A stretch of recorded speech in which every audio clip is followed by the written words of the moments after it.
Hi everybody, I'm going to explain to you how you can maximize space in your incubators so that you either don't have to have as many running at the same time, or if you're checking fertility and you know you're going to have some duds, you don't take up and occupy so many spaces. So I use 2-inch painter's tape. You can use 1-inch, something that easily removes from the machine so you don't damage your machines. Okay, this comes right off. I put the number set, the date, the time.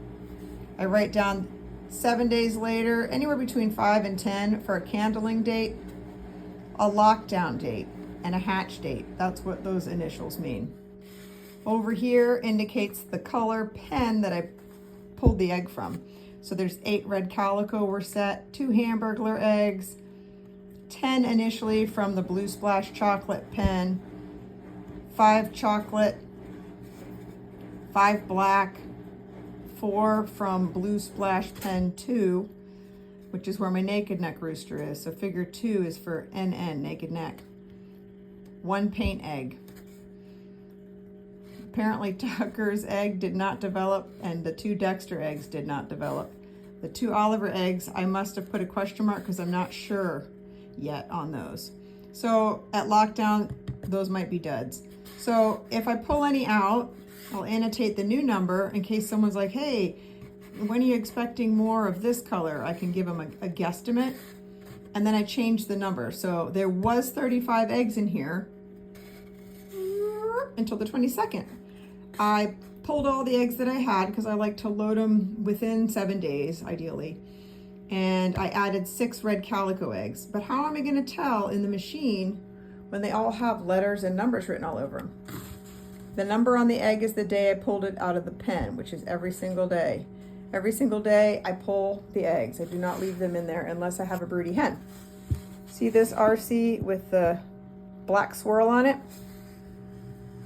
There's a couple down there, one over there, and there's one actually under the thermometer. Those are the new ones that I set. I'll put something on them so that I can tell they're different. Another example from another machine, you can see in here. You see that pink X on that one? I put a pink X, and so then if I add some, so here's one, the same day, I added 2 from the buff pen just to see if they're fertile. All the ones that I added on the 22nd got like big old black Sharpie swirls on them. I can candle right through that. But the ones that you can see in here that have pink Sharpie, that was a batch that I set. It would have been on the 14th because I stuck these pink ones in this incubator at the time that had a few vacancies. And then when I put this incubator into lockdown, that or when I candled this one, I had more spaces pop up. And since this whole machine's now due on the same date, I pulled the 5 or 6 pink ones out of here and tossed them in here. So I know these are all on the same date with the exception of the 2 with the black stripes. Sounds super confusing, but once you start doing it, you get used to it. Here's one where I had 4 yolkers, so I was down to 36, and so I added 5 more. Same thing. I usually add like every, I don't know, 4 or 5 days so that they're, you know, I can slip them into another machine. So these are my new additions, and I stick them on the edge in case they're yolkers because all the rest of them in here are good to go. So I don't want to disrupt them because I know those are good. This one is one where, oops, on the 10th I set 22. So I must have, this is the set of Eggbird eggs. Boop, Eggbird eggs, big old Eggbird eggs next to Silkies. These were in the Nurturite that had a capacity of 22, and then they went down to 19. I like to hatch in these. So I basically switched them. So at lockdown, I moved the Eggbird eggs over.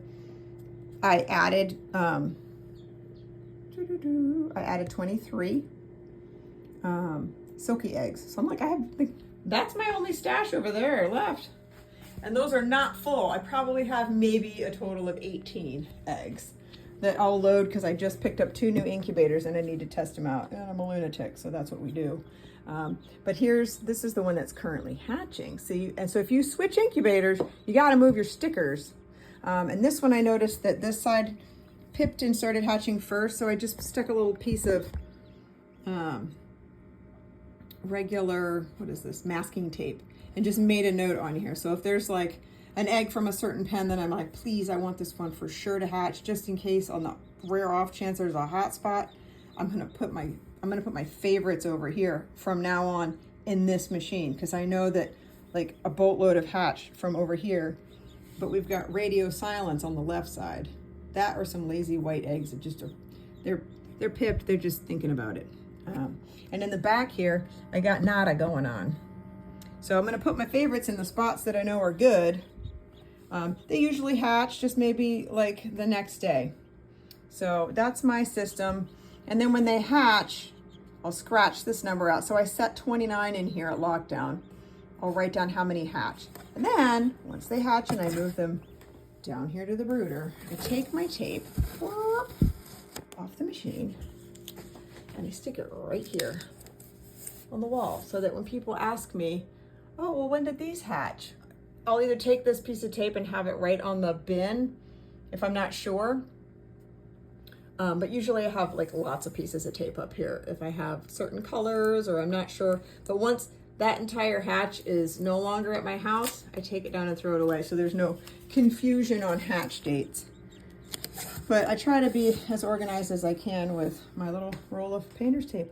Hopefully that's helpful to those of you out there in Hatchaholic land. And now you know that I'm actually not that organized, I'm just weird. But to each his own, do what you like. Happy hatching, everybody.